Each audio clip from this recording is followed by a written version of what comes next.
오늘 아침에 함께 오신 하나님의 말씀은 로마서 7장 4절에서 6절 말씀입니다. 그러므로 내 형제들아 너희도 그리스도의 몸으로 말미암아 율법에 대하여 죽임을 당하였으니 이는 다르니 곧 죽은 자 가운데에서 살아나신 이에게 가서 우리가 하나님을 위하여 열매를 맺게 하려 함이라. 우리가 육신에 있을 때에는 율법으로 말미암는 죄의 정욕이 우리 지체 중에 역사하여 우리로 사망을 위하여 열매를 맺게 하였더니 이제는 우리가 얽매였던 것에 대하여 죽었으므로 율법에서 벗어났으니 이러므로 우리가 영의 새로운 것으로 섬길 것이요 율법 조문에 묵은 것으로 아니할지니라. 아멘. 먼저 여러분들에게 하나님의 은혜와 하나님의 소망이 함께 하시기를 축복합니다. 자, 이 7장 말씀은요, 바울은 율법의 문제에 대해서 말해요. 여기서 바울은 율법으로 우리가 정결해질 수 있느냐? 바로 이러한 물음을 던집니다. 만약 어떤 사람이요, 스스로 율법을 다 지켜 행할 수 있다. 나는 율법을 다 지켜 행할 수 있어. 이렇게 말한다면 말이죠. 그 사람은 아직 자신의 죄악을 온전하게 발견하지 못했기 때문에 그런 말을 하는 것 같아요. 뭘 모르니까 하는 거죠. 모든 사람은요, 이 죄에 대해서 자유할 수가 없어요. 사람의 능력으로 율법을 다 지켜 행해서 죄에서 벗어난다? 이거는 거의 불가능한 일이기 때문에 그렇습니다. 그렇기 때문에 이 모든 인간은요, 율법에서 자유롭지 못해요. 왜냐하면 모두가 다 죄인이기 때문에 그렇습니다. 그래서 로마서 3장 10절에서 바울은요, 의인은 없나니 하나도 없다. 이렇게 선포했죠. 그렇기 때문에 우리는 내가 죄인인 것을 고백할 수 있어야 되고, 그래서 우리는 오직 예수의 십자가 은혜로만 구원받을 수 있다. 이 사실을 우리가 온전하게 고백할 수 있어야 됩니다. 자, 로마서는 이걸 말해요. 로마서 7장에서 바울은 우리가 이 그리스도로 말미암아 율법에 대해서 죽어야 된다. 이렇게 말합니다. 우리가 죽어야 율법에서 승리한다라는 겁니다.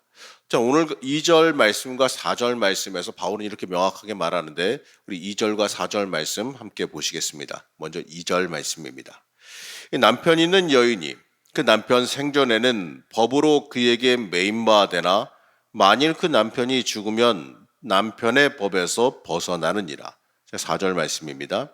그러므로 내 형제들아 너희도 그리스도의 몸으로 말미암아 율법에 대하여 죽임을 당하였으니 이는 다르니 곧 죽은 자 가운데에서 살아나신 이에게 가서 우리가 하나님을 위하여 열매를 맺게 하려 함이라. 이렇게 말씀합니다. 이 말이 뭐냐? 율법 안에서 죽고 예수 안에서 다시 살아나야 한다는 거예요. 이 말은요, 우리가 율법으로 구원받지 못한다는 사실을 고백할 수 있어야 된다는 겁니다. 한마디로요, 내 힘으로 내 능력으로 구원 못 받아요. 내 힘으로 내 능력으로 죄의 문제 해결 못 해요.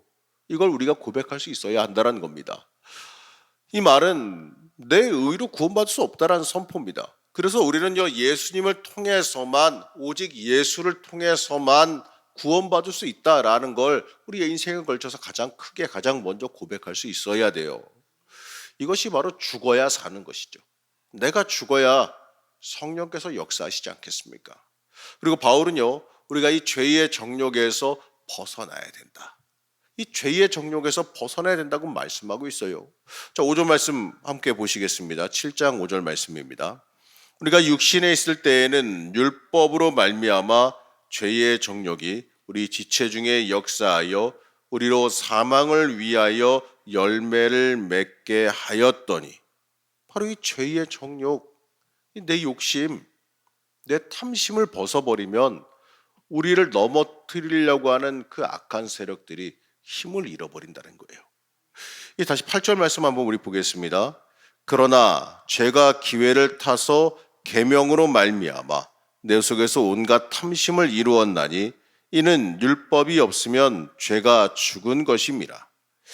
우리를 이 악의 길로 이끄는 것들이 우리를 공격하는 통로가 뭐냐? 탐심과 욕망이에요.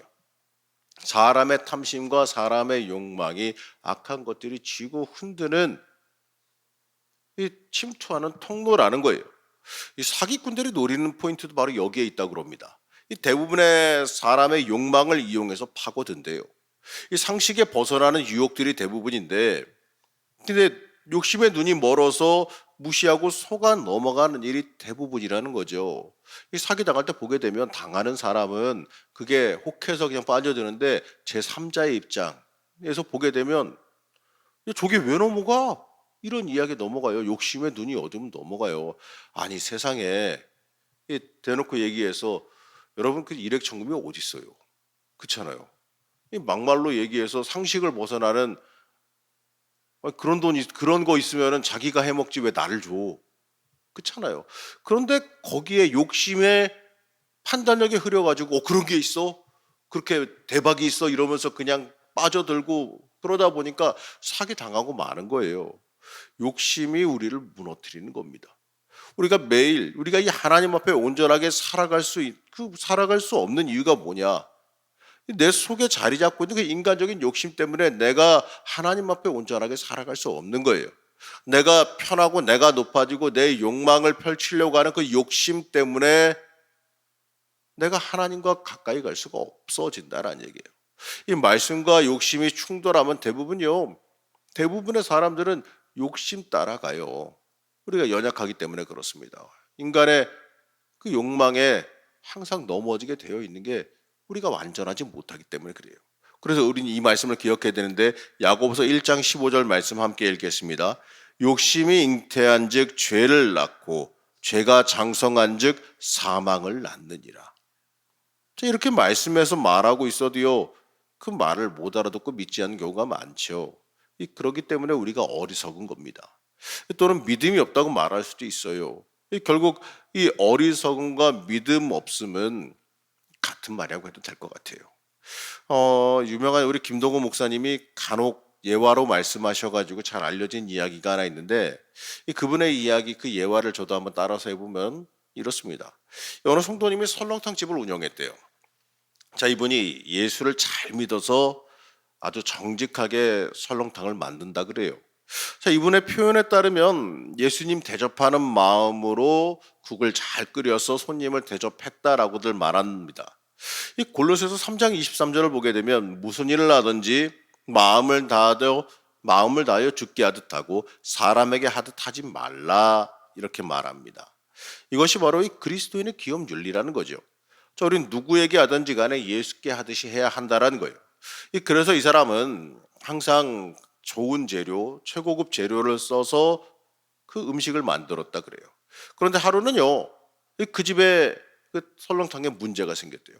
이 평상시처럼 솥뼈를 푹 구워 삶아서 뭐 12시간을 구웠는데 이 평소와 다르게 국물 색깔이 다르더라 이겁니다. 평소같이 뽀얀 국물이 아니라 거뭇거뭇한 국물이 나왔다라는 거예요. 이 솥뼈를 좋은 걸로 해서 구우면 하얗고 뽀얀 물이 나와야 되는데 투명한 물이 나와야 되는데 그게 아니라 이상하게 거뭇거뭇하고 좀 보기에 안 좋은 게 나왔다라는 거죠. 이 왜 그러냐면 이 품질이 떨어지는 뼈, 좋은 뼈가 아닌 이 그런 병든 뼈나 이런 걸 갖다가 끓이면은 이 싼 걸 갖다 끓이면은 그러한 그 거뭇거뭇한 국물이 나온대요. 이분은요 항상 좀 돈을 더 주고라도 제일 좋은 품질의 뼈랑 고기만 구해다가 이걸 여태까지 끓여왔으니 이게 어떻게 내린가 놀래가지고 그 고기를 납품한 집에 그 정육점에 전화를 걸었어요. 그래 이게 무슨 일입니까? 이렇게 됐는데 이게 재료를 뭐 잘못된 거 아니냐고 따져 물었더니 그분이 한 점 찼더니 대답하는 게 이렇대요. 아이고 죄송합니다. 다른 집으로 보내야 될 게 거기로 갔어요.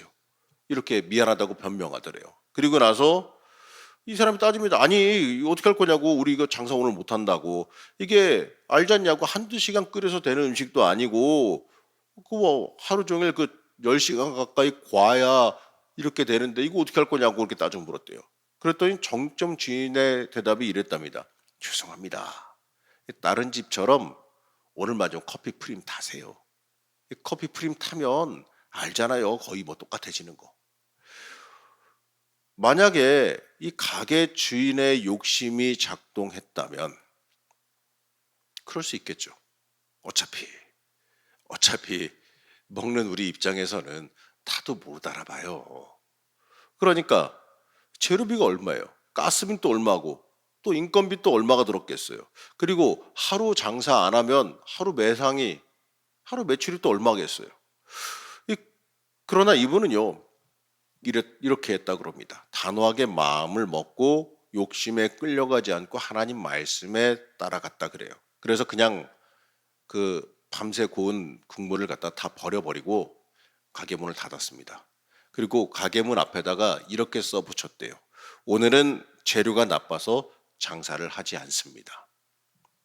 그냥 그날 밥 먹으러 왔던 사람들이 유명한 집이었으니까 남자들 직장인들도 많이 가고 점심시간에도 사람들 많이 갔을 거 아니에요.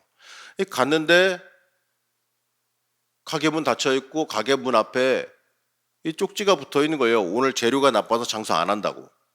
그러니까 사람들이 봤을 때 놀랬을 거예요.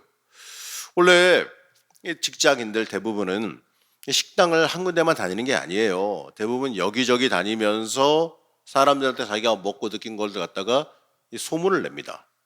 소위 이걸 갖다가 이 버즈 마케팅이라고 흔히 부르긴 하는데 입소문이라고 흔히 우리가 부르잖아요. 이걸 통해서 쭉 소문이 퍼지고 음식점에 대한 평가가 퍼지는 거예요. 그런데 그 식당에 대해서도 당연히 특이한 일이 벌어졌으니까 사람들이 보고 가서 이거 먹으려고 그랬는데 이런 게 붙어 있네 하고 보고 가서 이제 직장 내가 사람들끼리 이제 입소문이 전달되는 거죠. 야, 나 오늘 이상한 이유로 그 집 설렁탕 문 닫은 거 봤어. 재료가 나빠서 장사 안 한댄다? 신기한 일이야. 이러면서 사람들이 이야기가 퍼졌죠. 자, 여러분, 그 집이 장사가 그 다음 날부터 잘 됐을까요? 잘 됐을까요? 잘 됐겠죠, 당연히. 물어보라면 안 할 거예요.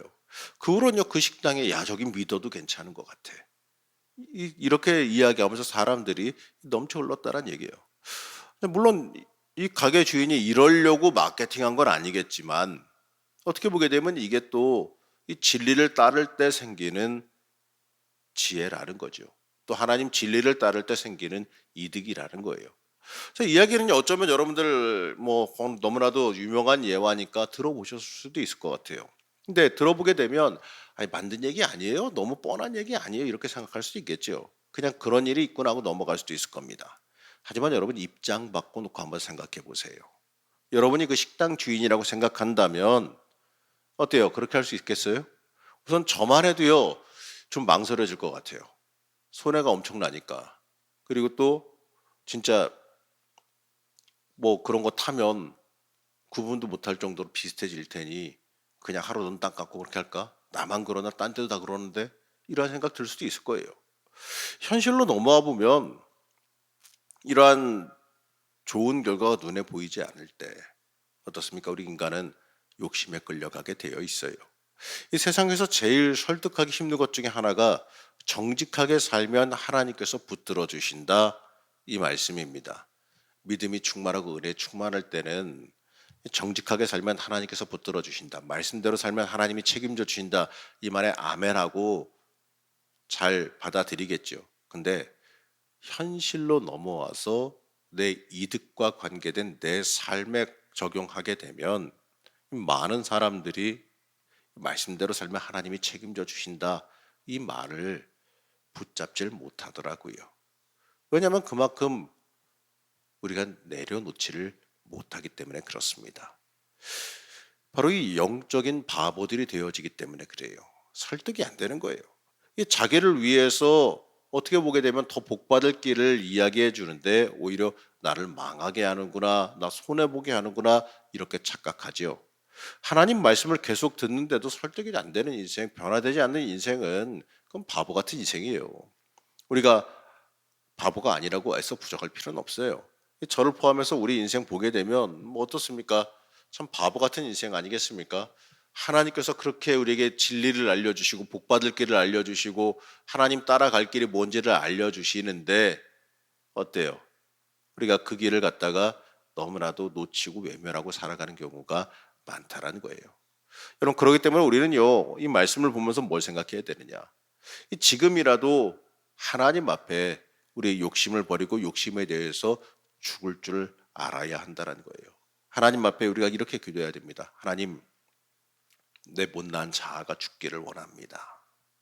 하나님, 내가가 아니라 성령님이 앞서기를 원합니다. 하나님 성령 충만하길 원합니다. 하나님 내 생각이 바뀌길 원합니다. 내 욕심이 바뀌길 원합니다. 우리가 이렇게 기도할 수 있어야 돼요. 사실 여러분 그게 믿음입니다. 우리가 믿음이 들어왔다면, 믿음이 충만하다면 우리의 인생에서 이러한 변화가 일어나야 되는 거 아니겠습니까? 믿음이 충만하다면, 은혜가 충만하다면 내 욕심이 아니라 주님 뜻대로 살기로 했네. 이렇게 고백하면서 주님 뜻대로 두 손 두 발 들고 항복, 이렇게 할 수 있어야 되는 거 아니겠습니까? 우리 사랑하는 성도 여러분, 우리는요 예수로 죽고 예수로 살아야 되는 사람이에요. 우리는 내 죄에 대해서 죽음을 선포할 수 있어야 됩니다. 나는 이제 내 의와 내 욕심으로 살지 않겠다, 이렇게 우리가 선포할 수 있어야 돼요. 내 인생의 우선순위는 여러분 내가가 아닙니다. 예수님이 돼야 됩니다. 그게 정말 복받을 인생이고요. 그게 하나님께서 원하시는 인생을 살아가는 거예요. 율법에 대해서 죽고 그리스도 안에서 다시 살아나야 된다, 바울이 말하는데, 이러한 신실한 믿음 있는 사람, 그 사람이 여러분들 되시기를 축복합니다. 여러분 오늘도 기도하실 때 하나님 내가 죽기를 원합니다. 하나님 예수가 살고 내가 죽기를 원합니다. 나를 붙잡아 주시고 내 심령이, 내 영혼이 변화되어지는 역사가 일어나게 해달라고 오늘도 부르짖으며 간구하시기를 부탁드리겠습니다. 그럴 때 여러분 틀림없이 하나님의 놀라운 은혜의 역사, 진짜 복의 역사, 성령 충만의 역사가 일어날 줄로 믿습니다. 오늘도 잠시 기도하겠습니다. 우리의 구원자 되신 하나님, 우리가 율법에 대해서 죽음을 선포하기를 원합니다. 내 욕심과 내 욕망 내려놓고 내가 하나님을 향해서 바르게 서서 살아가기를 소망합니다. 하나님, 나는 못합니다. 나는 죄인입니다. 내 능력으로는 안 됩니다. 하나님, 이걸 철저히 고백하며 우리 인생의 우선순위를 하나님께 전적으로 드리게 허락하여 주시옵소서. 오늘도 기도할 때 우리의 심령이 변화되게 허락하여 주시고, 오늘도 기도할 때 성령 충만함을 허락하여 주셔서 인간적인 욕심과 욕망 내려놓고 하나님 앞에 철저히 순종하는 주의 자녀가 되게 우리를 붙잡아 주시옵소서. 오늘도 하나님의 역사가 있기를 소망하며 또 기도하는 중에 우리를 만나 주시기를 원하며 거룩하고 존귀하신 예수님의 이름으로 기도하였습니다. 아멘.